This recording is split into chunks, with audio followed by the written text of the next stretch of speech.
Hey Fresh Ghost Gamers, welcome to BC Comics. We've been here once or twice before for a bat rep, but it's Saturday afternoon. It's kind of quiet right now just to get started. Adam and I are going to get together and get in his first game of 8th edition 40k. So I've got my Harlequins, like I said a couple videos ago. I'm going to be really focusing on them until I feel I've got the hang of the whole army, and then start adding some other like Craft World Eldar stuff in there, then switch to Mechanicum, that kind of stuff. Adam has decided to go with what people are telling him and roll with the Blood Angels, because they apparently won the first major 8th edition tournament, national level tournament. So he's gonna try some bullet spam against me, see if that helps slow down the mask of the Black Hole Sun a little bit. So let's take a look at what I've got for today, and then we'll see Adam's army. I should be getting pretty familiar for you right now. I've got a Troop Master, Fusion Pistol, Power Sword. Oh, 75 power points, by the way. 2 Shadow Seers, one with Neuro Disruptor. I haven't done their Psychic powers yet, but I'll get to that in a minute. I have 3 troops. Everything is WYSIWYG. We've got 2 Fusion Pistols and 2 Kisses here. We've got a Fusion Pistol, 2 Caresses, 2 Embraces, and 2 Kisses in this one. We've got 2 Kisses, 2 Embraces, Fusion Pistol, and a Neuro Disruptor in this one. I have 2 jet bike squadrons, Skyweaver jet bikes, with 2 Zephyr Glaives, 2 Star Bolas, and 2 Haywire Cannon and 2 Shuriken Cannon in each one. The guys with the Zephyr Glaives also have the Haywire Cannons. And then I have 3 Starweaver transports. I haven't decided how everyone's going to fit in it yet. I haven't figured that out yet as far as deployment is concerned, because I only have 6 troops in this, or 6 players in this troop, so they're not all going to fit with the 3 characters in the transports. Either a troop is going to be left by himself and just running around in the backfield, which I think I probably will do, or I'm going to have a character all by himself, which may or may not be a good idea. Alright, so 75 power points. It's right around 1,486 points, I think, is what it came out to point-wise. So it's close to 1,500 points. Alright, here we have Adam's 75 power points worth of Blood Angels. Comes out to right around 1,450 points too, so they're pretty balanced in the other points system as well, for those of you who are curious. It's going to be led by Mephiston. There's a Sanguinary Priest with a jump pack. He's going to be hanging out with the 4 Sanguinary Guard. There are 5 Tactical Marines, Heavy Flamer, Combi Grav, and Power Sword on the Sergeant. 5 Scouts, Missile Launcher, and 4 Sniper Rifles. 5 Intercessor Tactical Marines, some of the new big Marines that are out. There is a Razorback with a Las Cannon and the double plasma gun as well. Ball Predator with the Dacker Pred. It's got the 2 heavy bolters and the assault cannon. There is a Dreadnought. Is it Furioso or just a regular Dreadnought, plasma cannon, and heavy flamer, and then everyone's favorite for this list, the Storm Raven with all the bullets. He's got the multi-melt in the front, which is it's going to be nice. He could possibly one-shot kill one of my transports, but it might be a bit of an overkill against the Harlequin army. But the bolters, that's definitely going to come in handy. So are the assault cannons. All right, so we're going to get started on a table. We're going to talk about missions and deployment, and come back to that.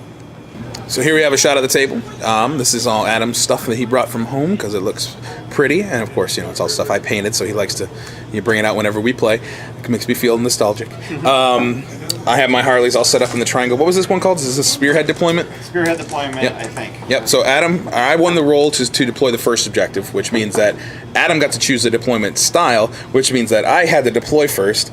Because I finished first, I get to go first as well. So Adam's going to try to seize in a minute here, but let's show you where we are. I've got a troop and a transport here, troop and a transport here, both Shadow Seers and the Troop Master in that transport there, both jet bike squads here. I took them off the base because they're just still fiddly. I'm trying to figure out the best way to do it. And then another troop clumped up here, and I don't care about blast weapons anymore, so I don't care if they're all bunched together like that. Moving on, we have objectives building underneath here. We got one back here at the reactor. There's another one at that reactor here. There's one on the first floor of the big building here. Where's the last one? Oh, one back here. Yeah, there's one under here too. 1, 2, 3, 4, 5, and 6. We are playing a Maelstrom mission. We're going to play Tactical Escalation, which has some nice twists for 8th edition. Tactical Squad in the Razorback here, Dreadnought here, Predator here, Intercessors there, Scouts in the building, and the Priest, Sanguinary Guard, and Mephiston are all hiding in the Storm Raven, the bullet hose itself. So Adam's going to try to seize the initiative, I think. Do you want to go first, or do you want me to go first? I will attempt to seize. He's going to try to seize, so go for it. Nope. not. So I have the first turn. We are going to pick which type of mission gives us bonus points, because that's something new for tactical escalation. And then we'll tune back in after the top of turn 1. Top of turn 1. First of all, I declared take and hold what I would get bonus points for, and Adam said, you said what? Sorry, in mid-drink. We're still getting back in the whole bat rep thing. He chose Purge, so anytime he's destroying my units, if he gets those cards, he gets bonus points for it. So I immediately drew Secure Objective 3, but that's a Capture Control one. That is not the Take and Hold one. So I did not get the bonus point for that. I did grab it with the transport. All 3 of my transports opened up their shuriken cannons on Adam's scouts, and I had, I think, 5 Blade Storm hits and a whole bunch of other wounds. All 5 scouts are still there. He rolled nothing but 5s, literally 5s all the time for the Blade Storm rolls, and 2 up saves for being in cover for everything else. So that worked out well. I did have a lot better luck over here against the Dreadnought, though. This squad of jet bikes managed to do 1 haywire hit, 1 mortal wound from a haywire cannon shot, but nothing else. And this one managed to do 4. I got 1, and then I got a 6, so I got the D3, and I rolled a 5 for that. So I did 4 mortal wounds from here and 1 from here for 5 total.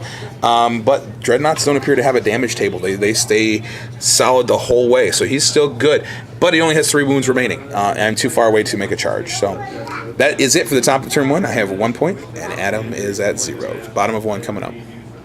Bottom of turn 1, Adam drew, hold the line. So he had to keep 3 of his scoring units in his deployment zone. And it specifically says you can't score it in the first turn. So he wasn't able to get that at all this turn. But he did get first blood. He also learned a valuable lesson about shooting your multi-meltas at a weak transport and not splitting fire with everything else before it. We specifically say when you have a vehicle with lots of weapons, you have to declare all your shots first, then you resolve them. So you can't go multi-melta blows this up. Oh, now I'm going to shoot the salt cannon at something else. He decided to shoot everything at the transport holding all 3 of my characters. Blew it up with the multi-melts his first shot. I failed to save, and he rolled double 6s to do 6 wounds to it. Not good. Just lost transport. Everyone survived, jumped out. Snipers were taking pot shots at my Troop Master and the Shadow Seer. Managed to do a mortal wound to this Shadow Seer right there. And then some jet bikes over here took some wounds from the Las Predator and the Ball Predator as well. So I got 2 jet bikes, 1 in each squad with a wound on them. But otherwise, they're good. So Adam got first blood for 1 point, and that was it. So he's going to keep that card, yeah? Or are you going to discard it? I'll discard it. He's going to discard it, because he's going to advance on me and not stay in his zone. Okay, so top of turn 2 coming up. I draw 2 cards, and see if I can't knock a Storm Raven out of the sky or do something else, like super shenanigan-y. Alright, so here we are after the top of turn 2. There's no Dreadnought anymore, because the jet bikes managed to haywire cannon it. All 8 of my bikes then turned around and charged the Razorback. Only did 2 wounds with a Zephyrglaive. That was it. So I was hoping to do a few more, get a couple lucky 5s in there, but didn't work. These Harleys and the Shadow Seer are holding Objective 1, which was one of my missions. Actually, I got Secure Objective 1 and Defend Objective 1, so I need to have it for 2 turns. Hopefully I can keep that. I had a troop jump out of that transport and then turn around, shoot at, and charge the intercessors. Didn't kill any with my fusion pistol and Neuro Disruptor or shuriken pistols. I did a wound with a shuriken pistol. Then charged him, finished off that wounded guy, and that was it. 2 Harlequin embraces, 1 Harlequin kiss, and nothing else. That was just bad rolling on my part. The intercessors turned around, and then I failed all 6 of the saves I had to make from their wounds. So the intercessors wiped out my Harlequins. Adam's all like giddy about their debut. It's just dumb, stupid luck, which you shouldn't have having unpainted models, I'll tell you that. But I had 2 models in that squad that weren't based, so we'll call that fair. My 2 characters jumped into that transport, though, that was empty, and then they came over here. Both transport shot at the scouts, and again, they made all their saves. The Predator, though, is seriously beat down. It's got 5 wounds remaining from the 2 fusion pistols in that transport. And it also has Mirror of the Minds on it. Or no, I'm sorry, Fog of Dreams, which it's going to be -1 to shoot all my stuff. So it's already done a ballistic skill 4, -1, so you just need 6 to shoot my transports of jet bikes. Yeah, so he's in a little bit of a pickle with that thing right now. But the Storm Raven is untouched, as are all the characters inside it. So they're going to get out, jump pack up, try to hit me with what they can. And I think I am still in range for some assaults from them. So we're going to move into the bottom of turn 2. Adam's going to draw some cards. I have a 2-1 lead. Bottom of turn 2, Adam drew Tactical Supremacy and Master of the Warp. Master of the Warp was an easy one for him. Mephi got out along with the Sanguinary Guard and the Priest. The Intercessors ran this way to grab that objective to be his backup plan for Supremacy. The Predator and the Razorback both fell back to grab objectives. Smart tactical thinking there. So Adam was going to have Supremacy regardless of whether or not the Storm Raven cleared the Harlequins on the other side of there with his bullet hose. Sure enough, he did. 36 shots, not counting the multi-melt, is nuts from that thing. Or the missiles. We still got missiles on that thing too, right? I never got to roll. Good Lord. Mephiston charged my Troop Master who had to get out of the transport because a whole bunch of stuff combined to blow up my transport in the middle. And then completely whiffed. I made all my invuln saves. He failed to wound because the Troop Master next to a Shadow Seer is really cool because -1 to wound is awesome. He rolled nothing but 1s and 2s, so it was bad. And then I heroically intervened as well with the Shadow Seer to pull her into combat. Dropped Mephiston down to 2 wounds remaining. The Sanguinary Priest has 1 remaining from the Shadow Seer here. And I didn't take any wounds in return. Actually, no, I took 1. I took one from there. The Sanguinary Guard charged at my transport. How many do I have? I got one left. I got 1 wound left on the transport, so he failed to blow that up as well. I got to mention this because Adam has always, he always uses snipers in this game. He loves the scouts, and they're usually terrible. They have dropped mortal wounds all over the board on my characters. It's really good. The missile launcher actually, did 4 or 5 wounds to it? I can't remember what. But it was brutal. They really held their own today, which is super cool. Over here, we got to do some battle shock tests over here as well. Actually, I can't fail mine because I'm leadership 8, and I lost 2 models. You are leadership 8, and you lost 2 models. So never mind, it's not going to work because the worst we can do is an 8. But the Marines jumped out of the transport, shot at, and then charged into my bikes. Killed 2 of my bikes, and then 1 with shooting, and then 1 in close combat. And then I killed 2 of the Marines in return. So that's it. That's the bottom of turn 2. Adam has a 4-2 lead now. We're just going to do some pile-in stuff right there. And then I'm going to do the thing that everyone who plays against Harlequins hates. And hit and run out of combat and then shoot the crap out of them and charge right back in. It's a blast. I love doing it. We did forget to mention that Adam actually got a bonus point for getting one of his tactical supremacy objectives. I can't remember what they're called at the moment, but he selected Purge and he got 1 point, so he's actually up 5-2. Tactical priority. Thank you. 5-2. All right, so that was some really bad calculation on my part. Really dumb move, I think. We'll get to it. I drew secure objective 6. Secure objective 3, and I still had defend objective 1 right there in the middle. So I figured jet bikes will come up here and just park 2 jet bikes on it and stay away from the Storm Raven. That was dumb. I decided to charge the Storm Raven, and Adam remembered, oh yeah, there are missiles on the Storm Raven too. All that Overwatch shot, it only hit me like 1 time with a bolter, and then the missile hits with a 6. 3 damage, kills my bike. So I only have 1 model there, and so does he. So that objective is contested, not being defended by me. So I lost that. I'm actually going to discard it, I think, because I really don't think I'm going to have a chance to hold that for 2 more turns, considering this was turn 3. Over here, again, miscalculation. I should have piled my Shadow Seer a little closer into combat with the Intercessors this way, because she's just a hair over 3 inches away. I could have held that objective also, but I didn't. I only managed to kill 2 of the Intercessors and put a wound on another one with charging mortal wounds and all kinds of stuff. It wasn't really as good as I hoped. I was rolling terribly. Troop Master did a good job, and so did the Shadow Seers, but Adam made lots of saves this round. Transport came in as well. I always charge the transport first to soak up that Overwatch. But the transport did finish off the Sanguinary Priest, which is good, helpful. And then again, bad rolling and bad luck over here. I had to use my last rerolls on the fusion pistol shots to try to hit. Even then, I only managed to wound with 1 of them. That was terrible because I rolled a 1 again. I had no more dice left to reroll with. Did manage to kill 2 of the Sanguinary Guard, but they wiped out 4 of my Harleys. I got 1 chick with a fusion pistol left, and that's it. Brutal turn for me. It could have been so much better, but as it is, I only got 1 point. And I'm going to discard that one, so that was really not any good. So 5-3 is where we stand right now, and we're in the bottom of turn 3, so Adam's got a chance to really put some distance between us. It stings even more because I was actually taking hold. I would have got a bonus point for that one too.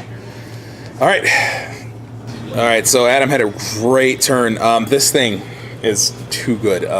We're going to be definitely playing with the Death from the Skies rules to limit firing arcs on flyers, because he just turned his 90 degrees, came screaming over here, and annihilated my jet bike squad. They're gone. I mean, being able to shoot 12 more bolters at the range he was at, the multi-melta and the missiles with a 360 arc, too good. So the firing arc restriction that's in the Death from the Skies advanced rules are really cool. Hover, so it's not that, it's not a killer for the Storm Raven. No, it doesn't hurt him that badly because he can still go into hover mode. Other flyers if they fly off the table, being destroyed is terrible. So I mean, to me, that's worth using the Death from the Skies rules in there. One back and the other one up. Anyway, we're also saying he could not secure objective 5 here because the wingtip is more than 3 inches away from the center of that objective. And I think that's just more Adam being a good sport than anything. Over here, Mephiston managed to grab objective 1. He also killed the jet bike in the middle. I didn't even get to swing. The Razorback. I whiffed over here. Yeah, the Razorback turned around and grabbed objective 4 over there in the corner, and then blew up my transport so that the Ball Predator could shoot over here. And he did 2 wounds to my Troop Master, along with some sniper shots. The first turn, actually, snipers didn't do anything this turn. This is the first time they didn't do anything. You made your inbound save. Yep. And then the Sanguinary Guard and the Harlequin all missed each other in combat there, which I was very thankful for, because now I get to jump out and shoot something with a fusion pistol. But that's it. That's the bottom of 3. Adam now has 7 points to my... What did I say I have? 3? Yeah, my 3 points. But I got a chance to get some more points. So top of turn 4 coming up. So that was a weird turn. I drew some interesting objectives. I drew secure objective 6, which was never going to happen with anybody. I drew Witch Hunter, which I had a shot at, failed miserably with a whole bunch of smites that never worked or that got denied, because Adam can't roll less than 11s on deny rolls. But I did get priority orders received and behind enemy lines with that additional order with my Warlord. So I managed to get him into the deployment zone and scored 4 points for that, which is pretty good.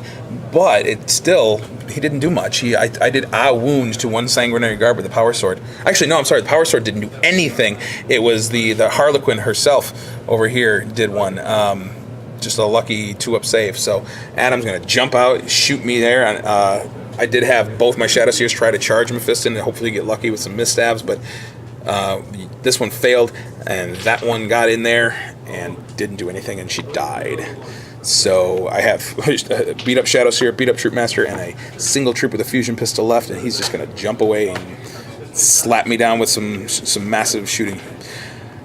Bottom of turn 4 coming up. All right, here we are at the bottom of 4. Turn is over, game is over. The Sanguinary Guard jumped out and left everybody open because, being able to fall back from combat is really good. Even if you can't do anything after you do it, it's still a really cool tactical trick. Storm Raven turned around and grabbed that objective in hover mode. These Marines grabbed that objective. Mephiston stayed on there and grabbed that one and plasma pistoled. And Bolter fired, killed the Shadow Seer in here. Oh, that's right, it was the multi-melta. The Storm Raven with the multi-melta. Yeah, the Storm Raven, terribly good. And these snipers! Oh, the crack missile from the snipers are what killed my Troop Master, because he's the only guy alive. And even though he moved nothing but 6s from Adam's side, I couldn't roll boomer bust. There were a couple ones, but not as many as yours. Yep. My dice were definitely... Final score after this round, what we say, 13? 7 or 14. 4 more points. 13. Yep. So I would have got 6 more points. Oh, that 13. 13, yeah. 13-7 is the final score after 4 turns. So, still some learning experience, learning curve with the units. Yeah. But one thing we do know, I think it's terrible. That's a full win right there. Yeah.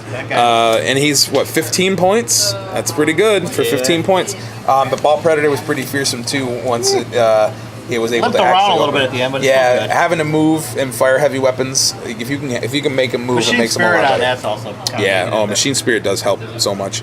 So that's it. Thanks for watching. Tons more 8th edition stuff coming up.